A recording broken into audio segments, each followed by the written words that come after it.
زندہ پائلٹ پکڑ لیا، یہ دوسرا شاندار موقع ہوتا ہے فتح کے جھنڈے لہرانے کا،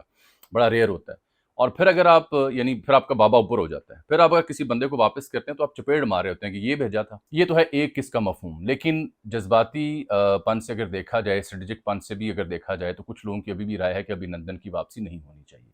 مجھے میرے دیکھنے والوں سے گزارش ہے کہ آپ سنجیدگی سے اگر اس بات پر غور کریں تو آپ کا کیا خیال ہے؟ ابھینندن کو واپس کرنا چاہیے تھا یا نہیں کرنا چاہیے تھا؟ کیا واقعی واپسی سے جنگ رکی یا نہیں رکی؟ کامنٹس میں مجھے ضرور آگاہ کیجیے گا۔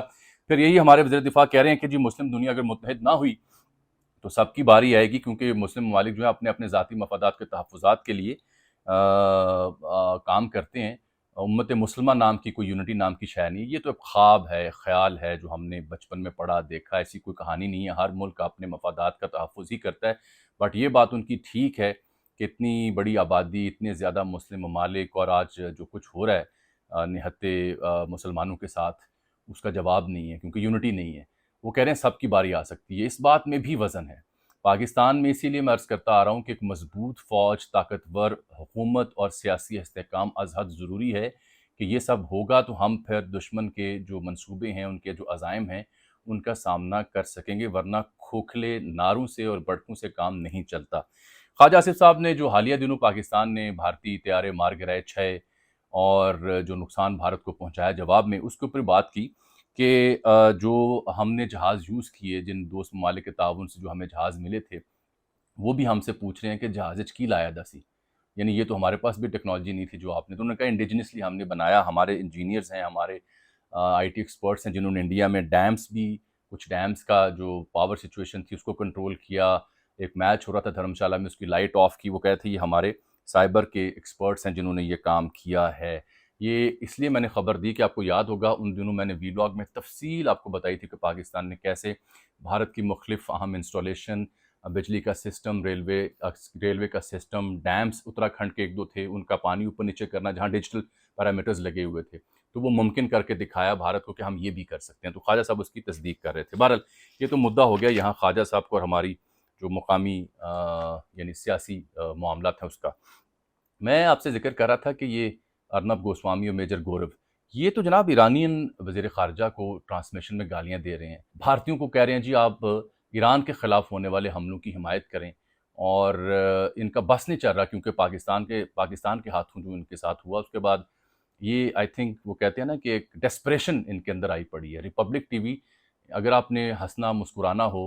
اور چند لمحوں کے لیے آپ نے اپنی طبیعت کو بہلانا ہو تو ریپبلک ٹی وی میں ارنب گوسوامی یا گوبر آریہ کو ضرور سن لیا کیجیے، خاصی بے تکی اور خاصی مضحکہ خیز گفتگو کرتے ہیں۔ گفتگو تناظر کیا تھا وہ ظاہری بات ہے جو میں بات آپ سے کر رہا ہوں کہ آپریشن ٹرو پرومس جو ایران کا ہے اور رائزنگ لائن،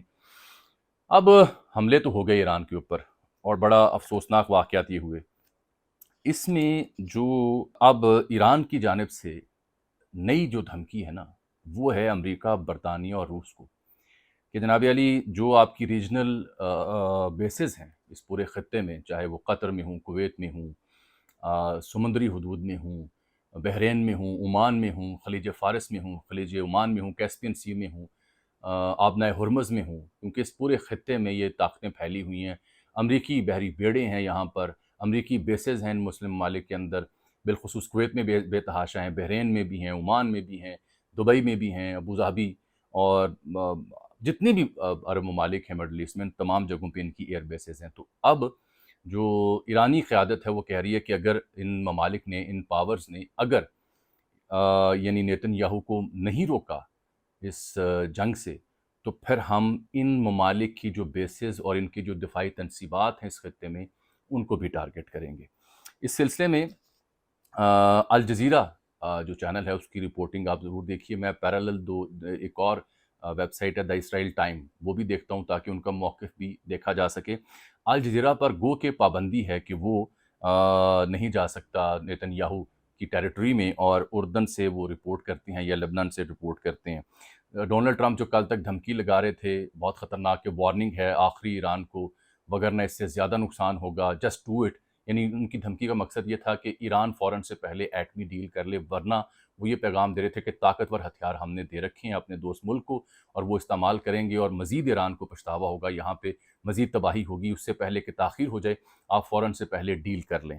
تو پھر انہوں نے رات گئے سعودی پرنس سے بھی بات کی، جنگ بندی اور جنگ میں کمی لانے کے اوپر بھی تبادلہ خیال کیا۔ کل تک وہ دھمکی دے رہے تھے، اب ان کے وچار کچھ اور طرح کے ہیں۔ اب آ جاتے ہیں جو ابھی تک اس مشرق وسطیٰ کی صورتحال میں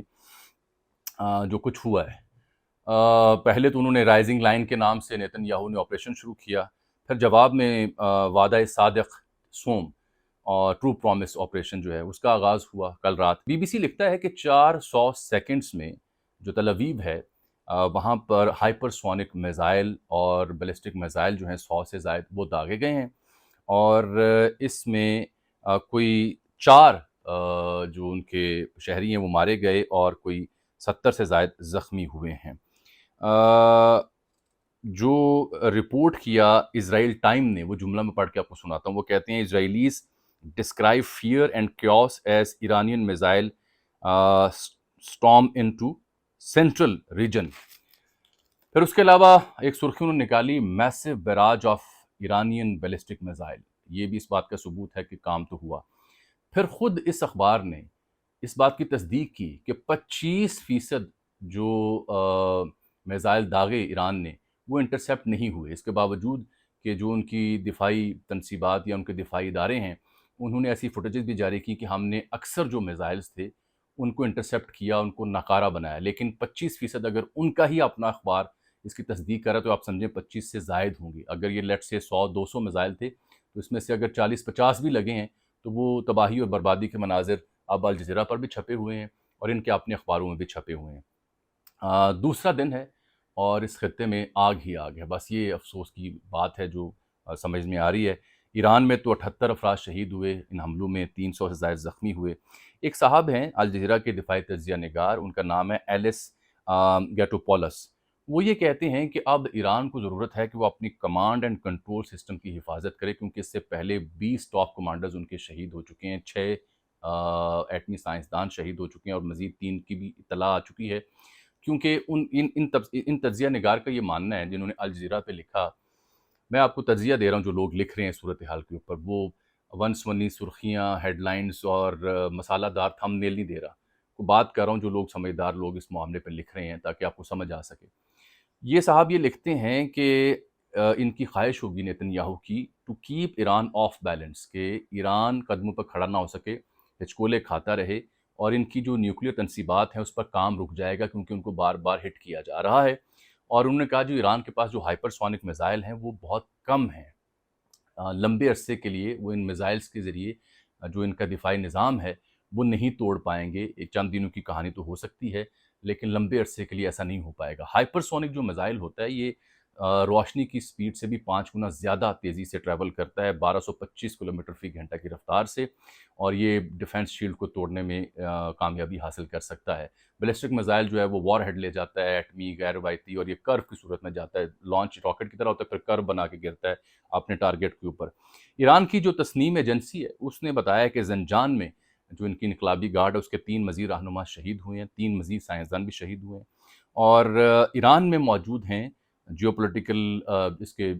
پولیٹیکل سائنس کے پروفیسر حامد موسوی۔ انہوں نے الجزیرہ کو تبصرہ پیش کیا ہے کہ ایران اس صورتحال میں جیو پولیٹیکلی آئسولیٹڈ ہے۔ عرب مسلم ممالک ہوں، روس ہو، چین ہو، یہ روایتی طور پر تو اخلاقی حمایت کر سکتے ہیں لیکن اسٹریٹجیکلی حمایت نہیں ہے، آئسولیشن ہے ایران کے پاس، اس کے باوجود کہ ہم نے جواب ضرور دیا۔ نیتن یاہو نے ایک پیغام دیا تھا کل ایرانین عوام کے نام کہ آپ اس رجیم کو چینج کریں۔ یہ مجھے خدشہ بھی تھا کہ یہ حملے اور جنگ کے بعد ان کی خواہش ہوگی کہ ایران ڈیل کرے اٹامک اور پھر یہاں پہ رجیم چینج ہو، تو انہوں نے کل پیغام میں بھی یہ بات کی